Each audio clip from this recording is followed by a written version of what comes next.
Banyak sampel makanan gratis pasar swalayan dihapuskan untuk mencegah pandemi. Seiring meredanya wabah, CECC mengumumkan pemulihan sampel makanan gratis di pasar swalayan mulai 7 Juni dengan mematuhi konteks protokol hidup sehat yang baru. 主要的防疫工作是最重要的，包含了像实习人员帮他佩戴就是口罩啊、护照。 Menurut CECC, selama memenuhi protokol hidup sehat baru, tidak ada alasan untuk menolak berbagai kebijakan seperti TRA dan THSR yang memperbolehkan makan di atas kereta per 1 Juni dengan konteks penumpang menjaga jarak sosial dan memakai masker sehabis makan. Namun, kedua transportasi utama Taiwan ini belum memutuskan pembukaan tiket kursi bebas. Dengan dibukanya uji coba penggunaan kosmetik dan sampel makan gratis di pasar swalayan, pembeli juga merasakan perbaikan kondisi wabah. 因为它是熟食啊，如果说它的那个有戴口罩，然后有戴手套的话，我就觉得 OK。 CECC juga mengumumkan pelaksanaan pelonggaran batasan jumlah orang setelah 7 Juni, termasuk pembatalan batasan duduk bersilangan pada bioskop dan gedung kesenian, tetapi masih harus memakai masker untuk menjaga keselamatan masyarakat. Biro Cuaca Pusat CWB memperkirakan cuaca akan cerah dan stabil 1 minggu ke depan.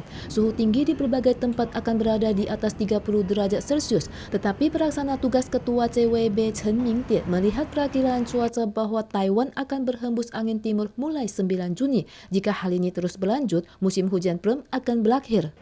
Menurut pengamatan CWB, Taiwan akan memasuki musim hujan Prem pada sekitar 10 Mei setiap tahun, dan hujan lebat sering terjadi di bulan Juni dengan pengecualian sesekali. Musim hujan Prem akan keluar dari Taiwan pada sekitar pertengahan Juni, tetapi dari grafik perakilan saat ini, saat sumbu antisikron tingkat tinggi Asia Selatan bergerak ke utara Taiwan, maka akan berhembus angin timur yang merupakan indikator berakhirnya musim hujan Prem. Hal ini membuat berbagai pihak mengkhawatirkan kemungkinan Taiwan akan kekurangan air pada tahun ini. Warga membawa pita kuning dan menyerukan boikot Han untuk menyelamatkan Kaohsiung.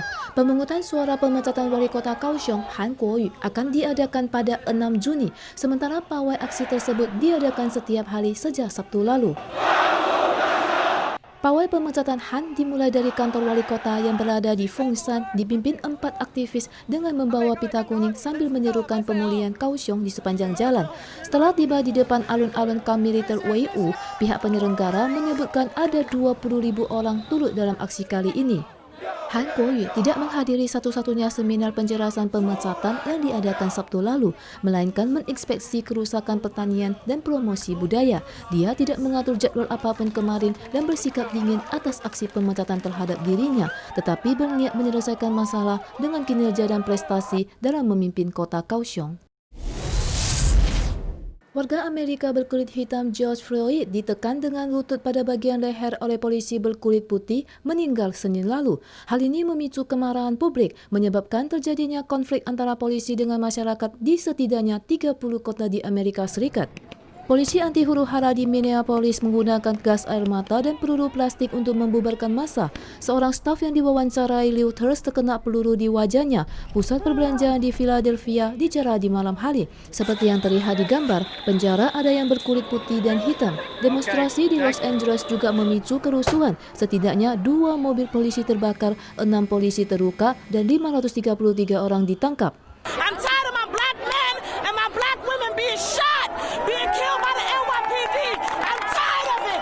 Konflik di Brooklyn dan Harlem di New York berkepanjangan. Video tentang pendemo mendorong barikade ke arah mobil polisi dan polisi menabrak pendemo hingga berjatuhan terlihat di media sosial.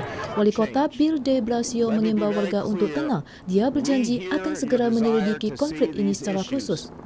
Bentrokan juga terjadi di sekitar kediaman presiden di Jalan Pennsylvania. Pendemo mendorong pagar dan pasukan khusus menutup Gedung Putih selama hampir 1 jam. Markas besar CNN di Atlanta yang diserang pendemo juga menyebabkan siaran langsung berita sempat terputus untuk beberapa waktu. Termasuk Minneapolis, Philadelphia, dan Los Angeles, setidaknya 25 kota diberlakukan jam malam. Tentara nasional juga dikerahkan di Washington DC dan 8 daerah administratif. Presiden Trump secara lisan memerintahkan angkatan darat untuk bersiap siaga.